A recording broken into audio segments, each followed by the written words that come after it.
Leonhard Euler.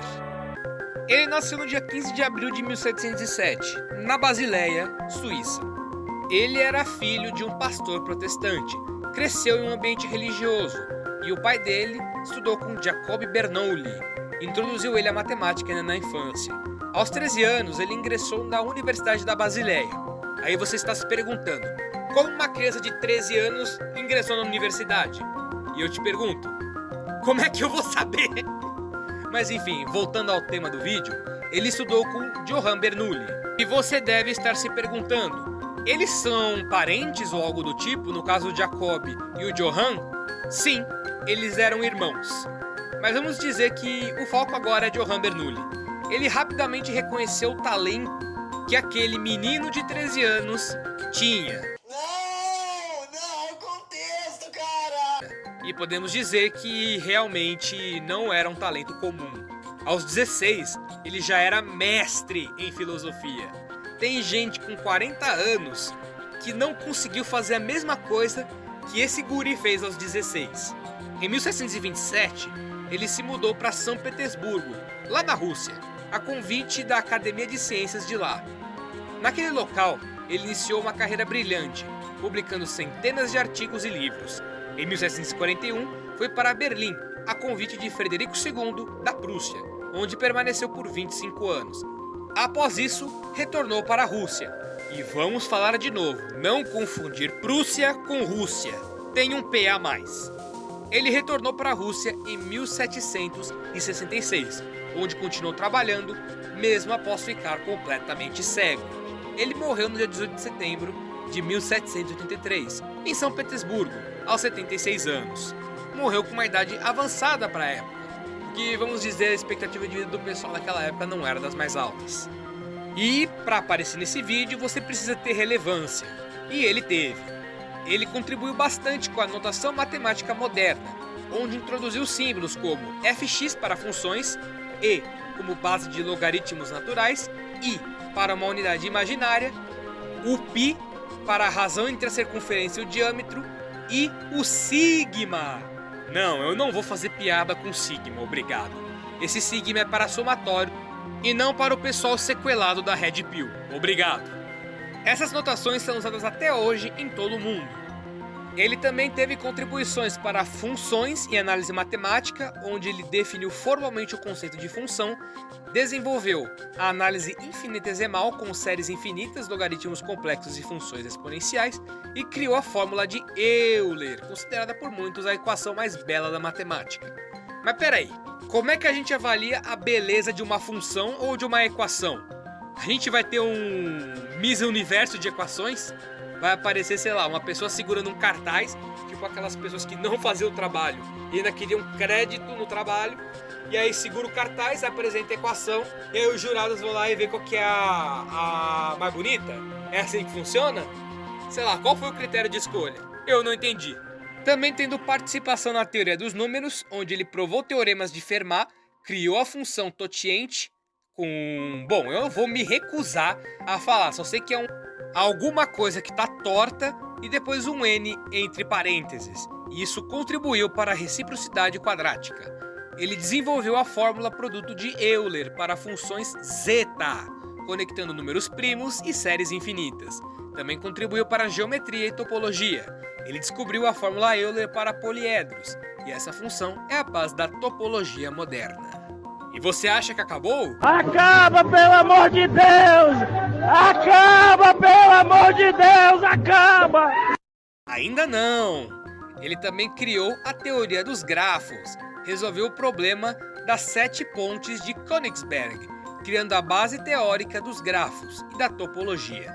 Também para mecânica e física, reformulou as leis de Newton com equações diferenciais, desenvolveu a mecânica dos corpos rígidos, equações de Euler, contribuiu para a hidrodinâmica, óptica, acústica e astronomia.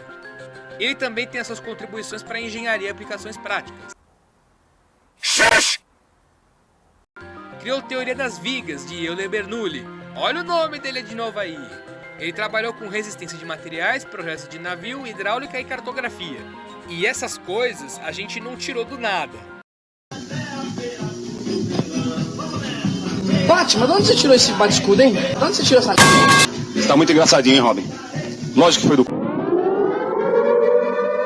Tiramos de suas obras Introduction in Analysis Infinitorium, Os Fundamentos da Análise Moderna, Institutiones Calculi Differentialis, que foi lançado por cálculo diferencial, a primeira obra em 1748, a segunda em 1755, Institutiones Calculi Integralis, cálculo integral, lançado em 1770, Mecânica, 1736, aplicação de matemática à física, e Cartas a uma princesa da Alemanha. Explicações acessíveis sobre ciência e filosofia. Essas cartas foram de 68 a 72. Ou seja, ele explicava matemática para quem quisesse ouvir. E uau! Perdi até o fôlego. E se for mencionar tudo dessas obras completas, tem cerca de 70 volumes. Nossa! Até perderia o fôlego, perderia a voz de tanta coisa que eu mencionaria. Carl Friedrich Gauss. Ele nasceu em 1777, na cidade de Brunswick, na Alemanha. Desde cedo ele exibia uma inteligência extraordinária. Olha só o padrão se repetindo de novo. Ainda na infância, ele encantava professores com habilidades de encontrar padrões numéricos e resolver problemas com uma rapidez impressionante. Sua famosa façanha de somar 1 a 100 em 7 anos se tornou uma das grandes que ele fez nessa época. Isso impressionou tanta gente e também até o Duque de Brunswick. E com o apoio dele, Gauss estudou no Collegium Carolinum e depois na Universidade de Göttingen. E aos 18 anos, ele resolve o problema da construção do heptadecágono regular, 17 lados, fica até difícil falar esse nome, com régua e compasso, uma façanha inédita desde a Grécia Antiga. Nessa época, Disquisitiones Aritméticas foi uma obra que ele fez, considerada a fundação da teoria moderna dos números, e introduz conceitos como congruência, números primos e a lei da reciprocidade quadrática. Ou seja, desde jovem, o cara já era diferenciado. E nesse mesmo ano de 1801, quando o asteroide Ceres desapareceu, Gauss utilizou cálculos para calcular a sua órbita com uma precisão surpreendente, permitindo a sua redescoberta. Para isso, ele desenvolveu métodos dos mínimos quadrados, essencial para análise de dados e estatística. Teoria Motus Corporum, que ele lançou em 1809, uma obra sobre mecânica celeste e cálculo de órbitas planetárias. E ele fez uma formulação da distribuição normal, curva de Gauss, base da estatística moderna. Tenho certeza que você já ouviu falar da curva de Gauss, só não sabia exatamente o que era. Ele também tem aquele negócio da ciência aplicada e magnetismo. Na década de 1830, ele, juntamente de Wilhelm Weber, ele fez experimentos sobre magnetismo terrestre. Juntos eles construíram o primeiro telégrafo eletromagnético e desenvolveram o magnetômetro. Nessa época ele fez a lei de Gauss para o eletromagnetismo. Partes das equações de Maxwell também foram incluídas. Também foi criada a unidade de indução magnética, Gauss. Tá aí alguém que gosta muito do próprio nome. E estudos sobre potencial elétrico e campos vetoriais. Nessa época ele lançou outra obra, Allgemeine Theorie des Ergidomagnetismus, teoria geral do magnetismo terrestre, que tem todas essas coisas que acabei de mencionar. E vamos dizer que Gauss era uma pessoa reclusa, ele não gostava muito de sair em público, e ele evitava publicar ideias que considerava inacabadas. O seu diário científico, mantido de 1796 e 1814, contém muitas coisas que só seriam reconhecidas décadas depois. Ele, por exemplo, não publicou nada sobre geometria não euclidiana antes de Lobachevsky e Bolyai, números complexos e funções elípticas e teoria fundamental da álgebra, demonstrado sua tese de doutorado em 1799. E outras obras dele também tem Disquisitiones Generales circa superfícies curvas, que é a base da geometria diferencial, Teoria Combinationes Observatorio Erroribus Minimis Obinoxai, Teoria dos erros. E, como eu já disse antes, por vir de uma época mais antiga, ele acabou já morto. Carl Friedrich Gauss morreu no dia 23 de fevereiro de 1855. Ele morreu pacificamente aos 77 anos. E ele foi sepultado em Göttingen com uma lápide simples. O legado dele é muito grande, e muitos dos seus manuscritos ainda seriam estudados de maneira póstuma. No caso não por ele, mas por outras pessoas. E uma frase que ele gostava muito e que resumia sua filosofia é "Pauca sed matura", poucos, mas maduros, que é em relação aos trabalhos que ele geralmente publicava. Eram poucos, mas eram os trabalhos com maior maturidade. Miriam Mirzakhani.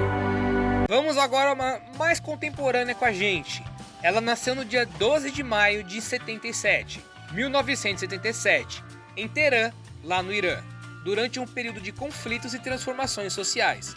Na infância, ela sonhava em ser escritora, fascinada por biografias de mulheres como Marie Curie. Porém, isso era uma paixão mais infantil, pois foi no ensino médio que ela descobriu a sua paixão, a matemática. Em 94 e 95, ela conquistou 2 medalhas de ouro na Olimpíada Internacional da Matemática, sendo a primeira mulher iraniana a alcançar tal feito. E após se formar na Universidade de Sharif de Tecnologia, Marianne ingressou no doutorado em Harvard, sob orientação de Curtis McMullen, vencedor da medalha Fields. Lá mergulhou na geometria hiperbólica e nas superfícies de Riemann. A sua tese de doutorado abordou geodésica simples em superfícies hiperbólicas e volumes de espaço de moduli, tema que uniu geometria, topologia e teoria dinâmica.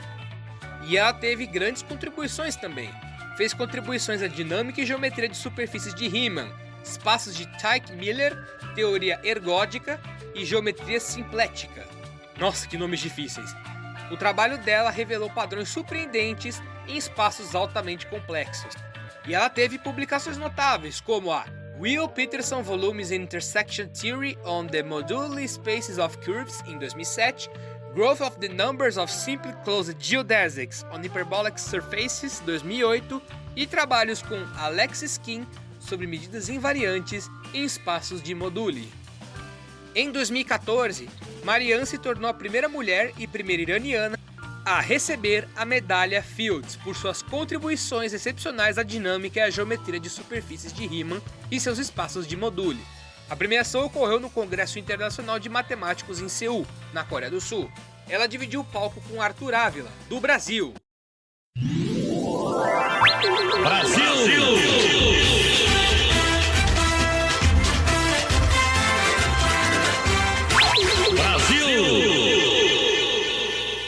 Porém, apesar de ser a mais contemporânea, a que chegou assim, mais próxima da gente, ela ainda morreu. Ela lecionava em Stanford quando foi diagnosticada com câncer de mama, uma doença brutal para as mulheres. E por 3 longos anos, ela lutou contra essa doença. Mas, infelizmente, ela foi derrotada e faleceu no dia 14 de julho de 2017, aos 40 anos, nos Estados Unidos. Deixou o marido, o cientista Jan Voldrak, e a filha, Ana Rita. Em sua homenagem, a Academia Nacional de Ciências dos Estados Unidos renomeou um prêmio como Marianne Mirzakhani Prize in Mathematics. Ela foi, sem dúvida, a mais jovem que faleceu dentre esses, mas foi a mais contemporânea. É um paradoxo triste, não é verdade? Enfim, esse foi o vídeo de 8 matemáticos, suas contribuições nesse micro iceberg. Eu pretendo também começar a fazer icebergs mais longos, já que eu queria testar as águas e ver como vocês reagiam aos meus vídeos. E olha, foi melhor do que esperado. Fico feliz que vocês estejam gostando dos vídeos e até bati 100 inscritos recentemente. Muito obrigado pelo apoio. Fico feliz que a ideia esteja indo pra frente. Eu penso em fazer vídeos mais longos. O próximo será desse tipo. Enfim, agradeço demais a vocês pela audiência. Te vejo em um próximo vídeo. Muito obrigado e até!